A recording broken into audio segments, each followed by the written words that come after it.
Hi, welcome back to Joe's RC Corner. My name's Joe, and today we're going to be continuing our work on the Super Chipmunk. So today we're going to go ahead and we're going to be taking the wing off the airframe now, and we're going to start working on carving out these wingtips. Instead of using the plastic wingtips that it came with, we're going to go ahead and use some wooden block here. It's a balsa block. It's a 2 by 2 inch. And it was 12 inches long, and as you see, I did cut that in half, so on the correct angle, so that I can go ahead and make the wingtip for this aircraft. Now, the wingtip is quite small. It is going to require a lot of carving to get this to the right shape for the aircraft, but that's part of building. So we're going to get started on that.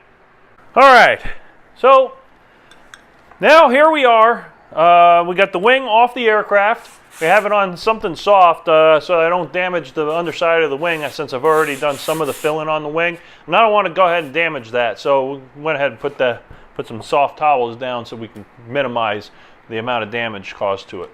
So basically, the first thing you got to do is you take these wingtips, the plastic ones that it came with that I decided not to utilize, and I trace the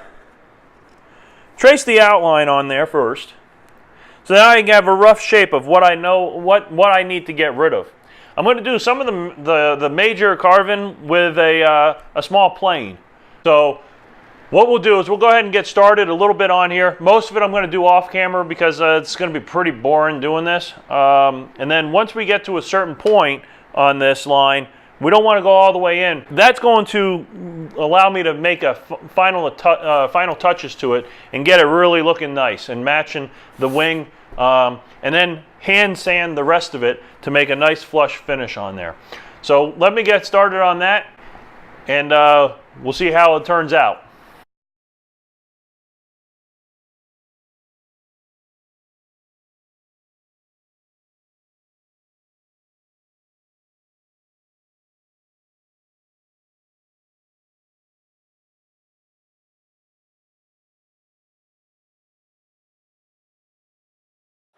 It's essentially just keep working it, keep whittling away. Eventually you'll end up with a close proximity of what the wingtip is supposed to look like. And then once you get to that stage, then you can start getting your sander out and working the rest of it. This is very time consuming, takes a long time to get this all going. There's a lot of meat here to kind of whittle off.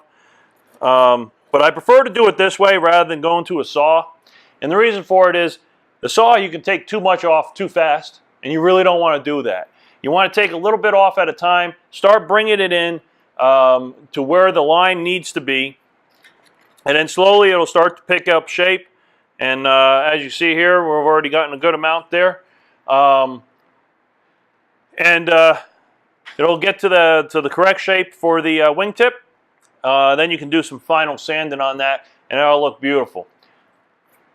So I'm going to keep working on this, and I'll come back to you as soon as I'm getting to when we get this to a much closer position, looking more like what it's supposed to, and then we'll take a look at it. Okay? So I want to thank everybody for joining me today on Joe's RC Corner. Today on the Super Chipmunk, we did accomplish getting the wingtips pretty much done. They're rough sanded for the most part. Here on the wingtip, you can see that one is completed, and also completed the second one as well. So they match up with the ailerons pretty nicely. I do have some final checking and final fitting to do on those, but they're definitely going to be a lot better than these plastic ones that came with the kit. So I'm looking forward to seeing those get on there and getting everything completed on it. So next week, what we're going to be looking at is the fuselage a little bit more. What we plan on doing with the fuselage is starting to work on making that hatch, the battery hatch for the on the canopy. So the canopy, we're going to have to make a plywood frame to go around the plastic portion of the fuselage where I'm going to be cutting it open. And then I got to make a balsa plate to go on the bottom of the canopy. That's going to look really good. It's going to make it a lot easier to take it on and off, and it's going to be magnetically sealed. So it'll make it really easy to remove when we're ready to change out the batteries. So with that, I'm pretty much done out here in the garage for today. Till next week. And remember, like and subscribe. Make sure you share this video with anyone that you might be interested in this aircraft build. Visit my Patreon page. For as little as $1 a day, you can help grow this channel. Thank you again. I appreciate it. See you next week.